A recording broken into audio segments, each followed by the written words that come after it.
Bismillahirrahmanirrahim. Assalamualaikum warahmatullahi wabarakatuh. Ya, alhamdulillah nahmaduhu wa nasta'inuhu wa nastaghfiruh wa na'udzu billahi min shururi anfusina wa min sayyiati a'malina man yahdihillahu fala mudhillalah wa man yudlil fala hadiyalah. Asyhadu an la ilaha illallah wa asyhadu anna Muhammadan 'abduhu wa rasuluh. Baik, kita akan melanjutkan pembahasan membacakan kitab Syarah Aqidah Al-Wasithiyah, masih muqaddimah.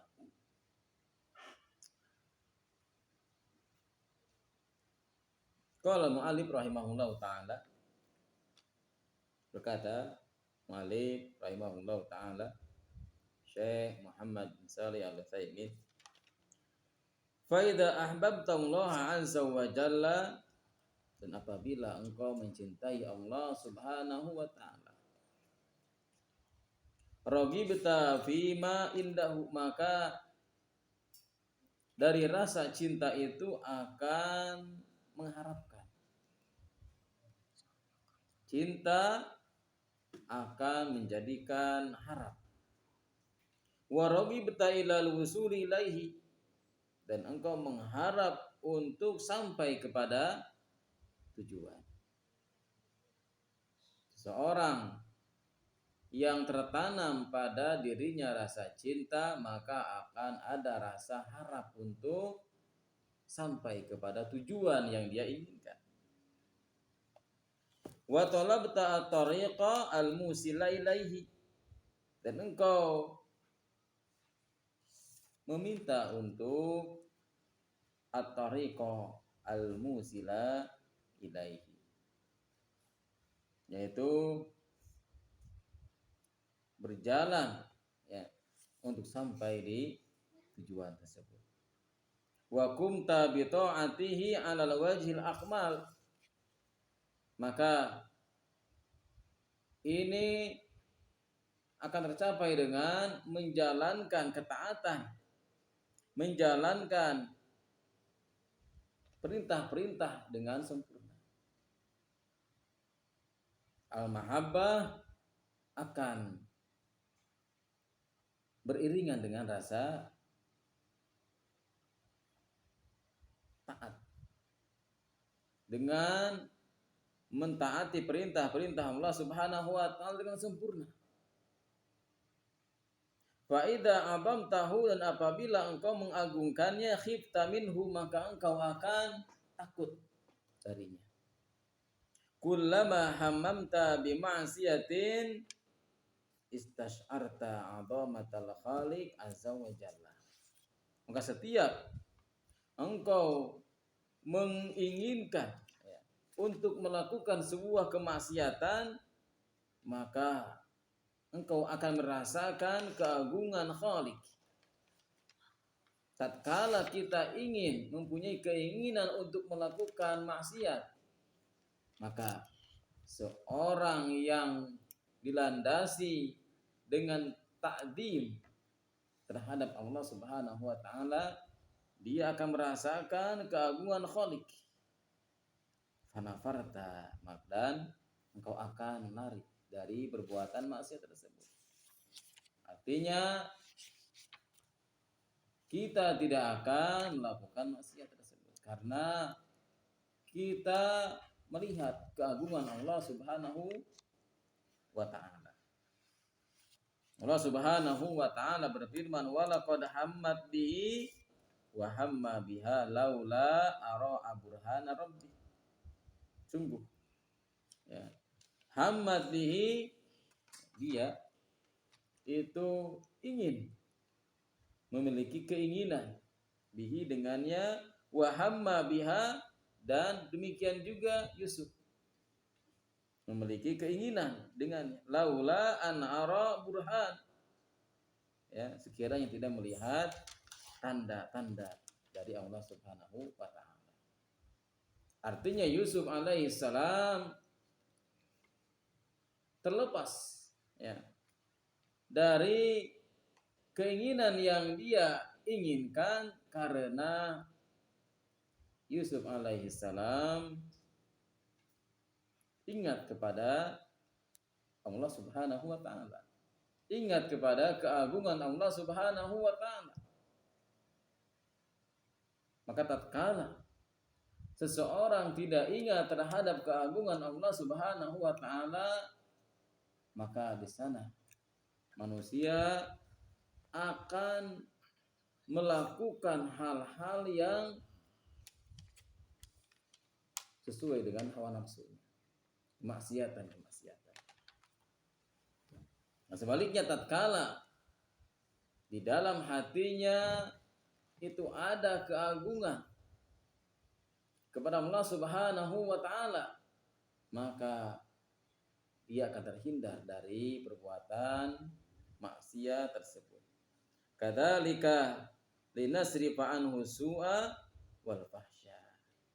Maka demikianlah ya, kami memalingkan darinya asu wal fahsya, kejelekan dan kekejian, dengan mengingat kebesaran Allah Subhanahu wa taala.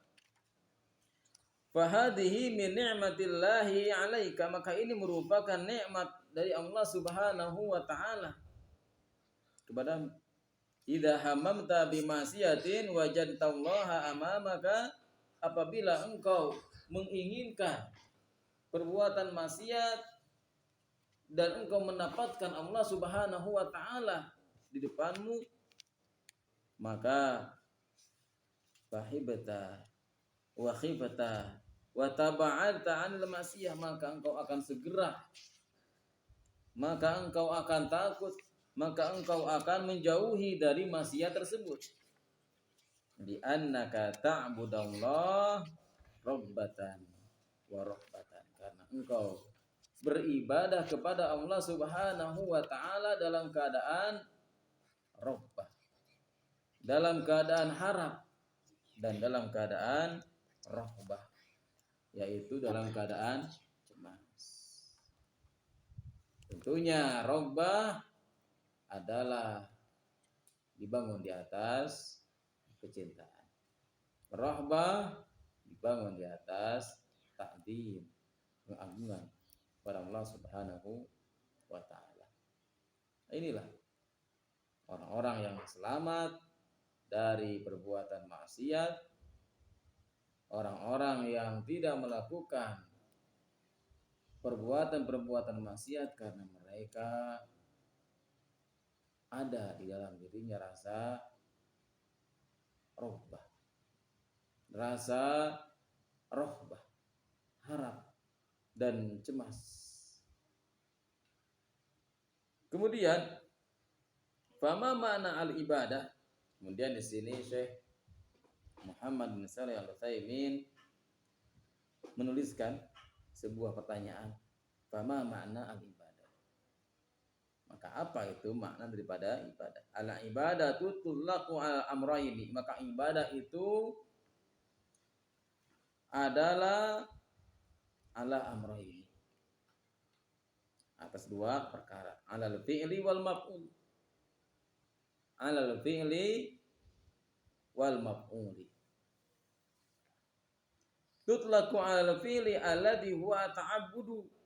Yang pertama adalah apabila ditujukan kepada pekerjaan, huwa ta'abbudu, dia adalah ibadah. Fa yuqalu abada ar-rajulu rabbahu ibadatan wa ta'abbud. Orang laki-laki itu telah melakukan ibadah kepada Rabbnya, ibadatan wa ta'abbud. Wa itlaquha ala ta'abbud min babil itlaqi ismil masdar alal masdar. Wa tu'arrifuha bi i'tibari itlaqiha alal fi'li bi annaha atadallulu lillahi azza wa jalla. Dan apabila jadi tujukan ibadah ini atas fi'il, maka ibadah ini berlandaskan atadallul, yaitu perendahan diri, menghinakan diri di hadapan Allah Subhanahu wa ta'ala hubban wa ta'ziman, dengan rasa cinta dan rasa agung. Bi fi'li awamirihi wajtinabi nawahihi, yaitu dengan melakukan perintah-perintah Allah Subhanahu wa taala dan menjauhi larangan-larangan Allah Subhanahu wa taala. Wa kullu man dalla lillahi azza wa jalla, dan setiap yang dia itu dalla lillah, merendahkan diri, menghinakan diri kepada Allah Subhanahu wa taala, ya, azza billahi, Allah Subhanahu wa taala akan memuliakannya. Tatkala seseorang merendahkan, menghinakan diri di hadapan Allah Subhanahu wa taala, maka dia akan dimuliakan oleh Allah Subhanahu wa taala. Walillahil izzah walirrasul. Kemudian Syekh Muhammad bin Shalih Al-Utsaimin menyebutkan lagi wa tutlaqu al-maqul, dan tatkala ibadah itu diitlakkan kepada al-maqul ay al-muta'abbad bihi, wa hiya bihadzal ma'na tu'arrafu bima arrafaha bihi Syekhul Islam Ibnu Taimiyah. Maka tatkala ibadah ini diitlakkan kepada al-maf'ul, maka ini seperti yang didefinisikan oleh Syekhul Islam Ibnu Taimiyah, haitsu qala rahimahullahu taala al-ibadatu ismun jami'un likulli ma yuhibbuhu Allah wa yardahu minal aqwal wal a'mal adh-dhahirah wal batinah. Maka ibadah adalah setiap nama, ya, ismun jami'un, yang mana apa-apa yang Allah Subhanahu wa taala cintai dan ridhai, baik berbentuk perkataan ataupun perbuatan, yang zahir ataupun yang batin. Ini definisi yang dikatakan oleh Syekhul Islam Ibnu Taimiyah. Maka hadza syai'u alladzi ta'abbadna Allah bihi yajibu tauhidullah ya bihi. Maka hadza syai', maka sesuatu ini yang mana ta'abbadna Allah, yang mana kita itu tujukan kepada Allah Subhanahu wa taala dengannya, maka wajib atasnya adanya tauhid kepada Allah Subhanahu wa taala. La yusrafu li ghairihi, maka tidak boleh dipalingkan kepada selain Allah Subhanahu wa taala. Kasolati wasiyami wazakati wal haji wa du'ai, seperti salat tidak boleh kita tujukan kepada selain Allah Subhanahu wa taala. Saum, zakat, haji, doa, nadar, khasyah wa tawakkul, dan yang lainnya. Ila ghairi dzalika minal ibadat, maka tidak boleh kita palingkan kepada selain Allah Subhanahu wa taala. Seluruh peribadatan harus ditujukan kepada Allah Subhanahu wa taala. Tatkala kita tujukan kepada selain Allah Subhanahu wa taala, maka di sana akan terjadi kerusakan dalam ibadah. Artinya ibadahnya tidak akan diterima. Sebaliknya, ibadahnya akan mendatangkan kehancuran. Demikian. Subhanakallahumma bihamdika asyhadu an la ilaha illa anta astaghfiruka wa atubu ilaik. Assalamualaikum warahmatullahi wabarakatuh.